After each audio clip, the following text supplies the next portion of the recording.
có sẵn sẽ có được học thì rồi ngàyនេះភាពចៅអធិការវត្តពុននេះវត្តបលាយស្ថិតនៅក្នុងស្រុកបញ្ជោខេត្តកំពតដែលបានក្រោយពីចាប់កិច្ចការបុណ្យកឋិនរួចរាល់ភាពបានដឹកនាំព្រះសង្ឃដែលលោកវត្តពុននេះវត្តបលាយប្រមាណជា30ព្រះអង្គមួយនឹងលោកចាស់កម្មការដើម្បីបានមកមុន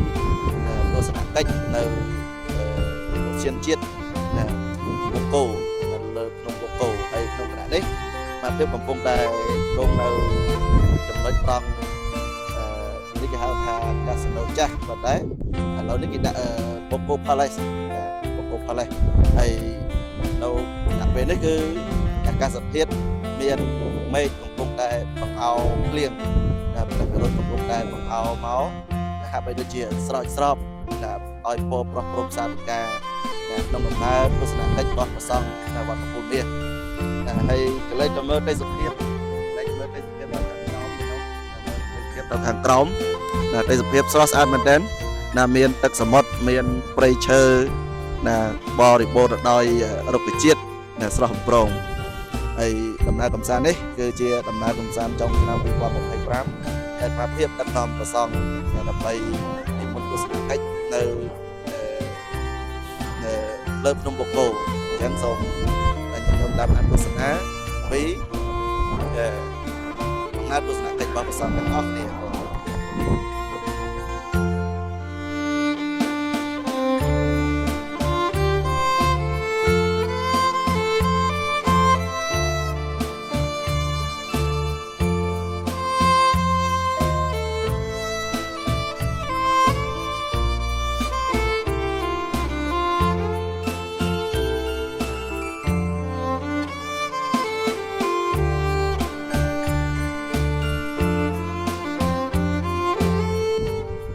បាយគុំចាស់គ្រូបាយគុំលោកគ្រូថ្ងៃនេះបាននិមន្តមកភ្នំបូកគោណាហើយព្រះសង្ឃមុនមកមិនអង្គដែរមុនមក30អង្គជាងដែរបានន័យថា2ឡានហ្នឹងណា2ឡាននេះគឺជាដំណើរកម្សាន្តចុងឆ្នាំមិនអញ្ចឹងណាក្រោយពីចាប់បុណ្យកឋិនហើយ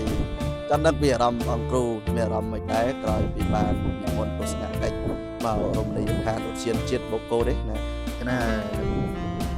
គណៈផ្ទាល់មានអារម្មណ៍ថាស្រស់ស្រាយបានស្រូបនៅខ្យល់អាកាសបរិសុទ្ធនៅភ្នំបូកគោដែលជាធម្មជាតិរបស់ស្រុកខ្មែរដែលជាភ្នំមួយល្បីក្នុងខេត្តកំពតយើងនេះឃើញថាទេសភាពពិតជាស្រស់ស្អាតក៏តែគ្រាន់តែមកចំពេលភ្លៀងអញ្ចឹងទៅមើលទេសភាពអត់សូវឃើញអត់អីទេយើងចាត់ទុកថាជាការប្រោះព្រំចុះ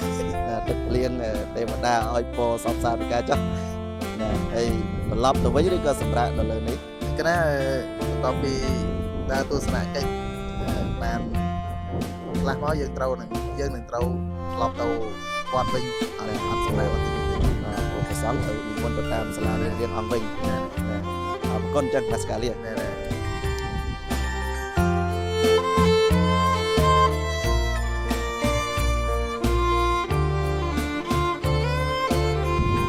មកស្កាលោកចាស់ណាបាយគុំគ្រូមានអបមិនដែរពេលបានមុនឡើងលើភ្នំបូកគោវារំថាសបាយតែដោយសារអាកាសធាតុវាអត់អំណោយផលហើយមុនមកបានអង្គពីមុនមកច្រើនគ្រូមកហើយទៅ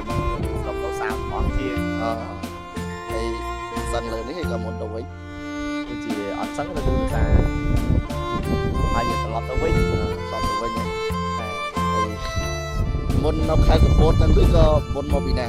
មុននៅខេត្តកំពតអ្នកកំពតទេអ្នកកំពតអ្នកចុកឆែនិយាយតែចេះអីឆោតនៅអត់ឆោតទេអត់ឆោតទេចឹងអរគុណមហាបាយខ្ញុំនេះ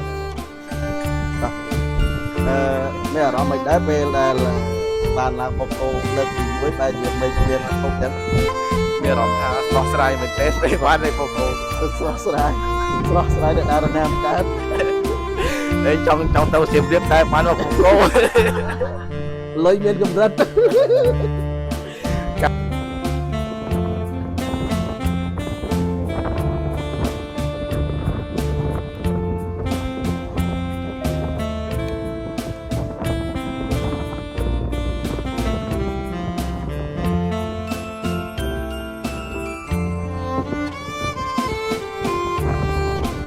phố lục cha là phải dùng cái đây bạn muốn các bạn chơi cho người họp với cái sóng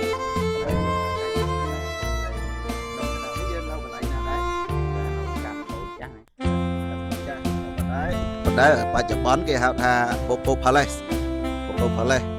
là chỉ cần lại đây là cái snap là chỉ tha kia ấy bên nào đó mình đấy về địa bàn làm một đòn lực một Poco hay miền cả sập thiệt chị các bây đôi chia khám số lên trao mấy bên nào mình đấy mai gì cơm với cả hạt thôi rồi bây giờ mò phải bật nấu sọc cầm nát luôn ấy cái khan mò dú ăn được chất đấy ngày đấy cái chia làm na cầm san còn son rồi trong năm rồi tí còn được thân đôi hay liền hay lại nó còn đôi nhật nhôm đấy để bàn chơi liên nó ra đi lại nó còn nhật nhôm để bàn chơi là cho đồ còn được thân bọt dớn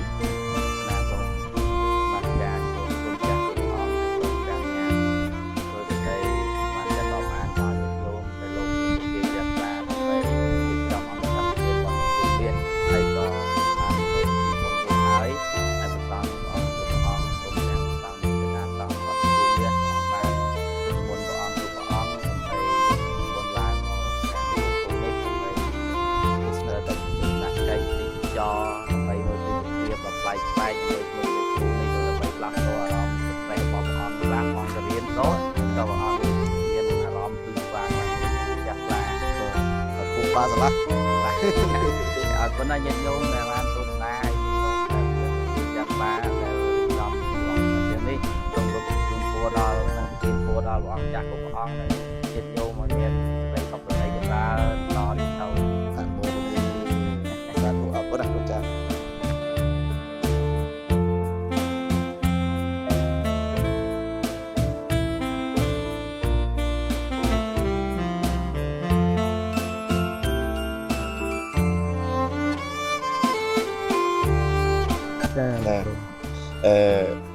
เราได้ยืนกับวงได้แนวอะไรนะ នៅវត្តសំពៅ5នៅលើភូមិបកគោ វត្តសំពៅ5 កណា មិនដែរអាកាសធាតុ កាសធាតុគឺរលឹមជាប់ហ្មង រលឹមជាប់តែវាមិនជាឧបសគ្គណា កណា ណាព្រោះបើកាលណាចាត់ទុកភ្លៀងនឹងឥឡូវនឹងជាឧបសគ្គបានជានៅតែលើឡានណា ណែ ណាហើយ មួយទៀតវាមិនមែនថាវាភ្លៀងខ្លាំងតែម្ដងណាវារលឹមតិចតែយើងអាចនិមន្តបាន ណែអាចនិមន្តបានតែមុនហ្នឹងសំណាងដែរភ្លៀងមកបន្តិចបានរាំងបន្តិចតែឥឡូវវារលឹមទៀតតែកន្លែងនេះវាភ្លៀងដោយតំបន់ដែរទេតំបន់ខ្លះហ្នឹងក៏វាមានភ្លៀងតំបន់ខ្លះហ្នឹងក៏វាអត់អីចឹង ណាជាទូទៅបងប្អូននៅលើភ្នំបូកគោនេះមិនថាប្រាំងមិនថាវស្សាទេគឺតែតែមានភ្លៀងណាតិចហើយនឹងច្រើនតែបើមិនអញ្ចឹងទេក៏មានអាប់ចុះត្រជាក់ធម្មតាណាទោះបីជានៅខាងក្រោមនៃក្តៅតែនៅលើនេះត្រជាក់ណាហើយមិនដែរពេលទទួលអារម្មណ៍បែបហ្នឹងទទួលប៉ះពាល់ទទួលអារម្មណ៍ថាត្រជាក់ហើយថែមទាំងមេឃភ្លៀងហ្នឹងអារម្មណ៍មិនដែរលោកណា វាមិនមែនជាឧបសគ្គអីទេវាត្រជាក់ភ្លៀងមែនប៉ុន្តែយើងនៅតែអាចដើរលេងបានហើយយើងនៅតែស្រស់ស្រាយអញ្ចឹងយើងរីករាយជាមួយនឹងធម្មជាតិ ណា ដោយសារតែយើងខាននិមន្តមកយូរដែរហើយ ណា មុនមកលេងតែមួយវាជាឱកាសយូរបានយើងបាននិមន្តមកម្ដង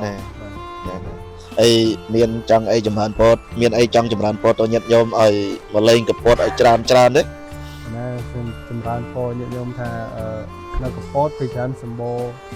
ទេសភាពប្រភេទ landscape ទេសភាពសុខស្រែភ្នំថាទៅវាតាមបែបធម្មជាតិពីច្រើនកពតគឺជាកន្លែងដ៏ល្អមួយដែលញាតិញោមទាំងអស់គ្នាហ្នឹងអាចជើញមកទស្សនាបាន ណាហើយបើនិយាយពីរមណីយដ្ឋានមានទាំងធម្មជាតិមានទាំងកែច្នៃ ណាតែបើជាទូទៅគឺបើកែច្នៃតិចតួចតែបើតាមបែបធម្មជាតិគឺច្រើនហ្មង ណាវាមានស្រាប់តែយើងអភិវឌ្ឍយើងឲ្យវាមានកាន់តែសម្បូរបែបណាឲ្យវាកាន់តែមានភាពតាក់ទាញណាអញ្ចឹងក៏បានពោដល់ម៉ាស្កាបានពោដល់កណ្ដាលគុណចាស់ញាតិញោមពុទ្ធបរិស័ទអញ្ជើញមកទស្សនកិច្ចដំណើរកម្សាន្តមកខេត្តកំពតឲ្យបានច្រើនដើម្បីលើកស្ទួយវិស័យទេសចរណ៍នៅក្នុងខេត្តកំពតផងដែរ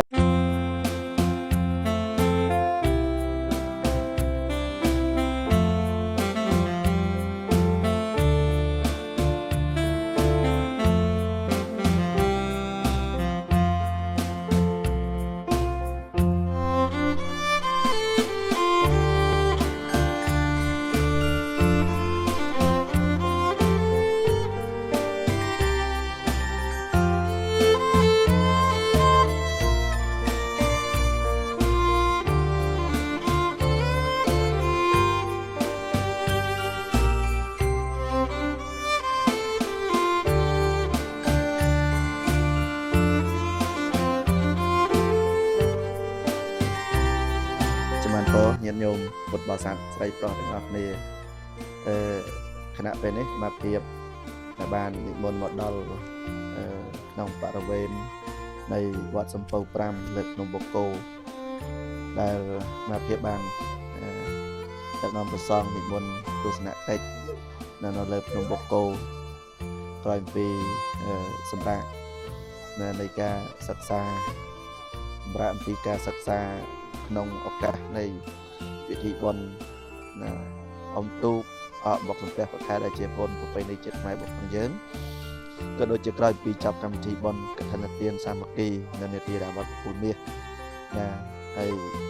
នៅឃើញថាក្រោយពីព្រះអង្គនឿយណាយនឿយហត់ក្នុងការសិក្សារៀនសូត្រទទួលនៅអារម្មណ៍ stress អាត្មាភាពបានគិតឃើញក៏និមន្តព្រះសង្ឃដើម្បីនិមន្តមកទស្សនកិច្ចដើម្បីឲ្យបានឆ្លាស់ខួរក្បាលខ្លះព្រោះ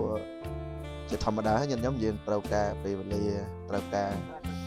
ដើម្បីសម្រាប់ខួរក្បាលទោះបីជាខ្ញុំធ្វើការក៏អញ្ចឹងដែរគឺត្រូវការសម្រាប់ប្រើកម្លាំងក៏ត្រូវការសម្រាប់យកកម្លាំងខួរក្បាលក៏អញ្ចឹងដែរញាតិញោមគឺ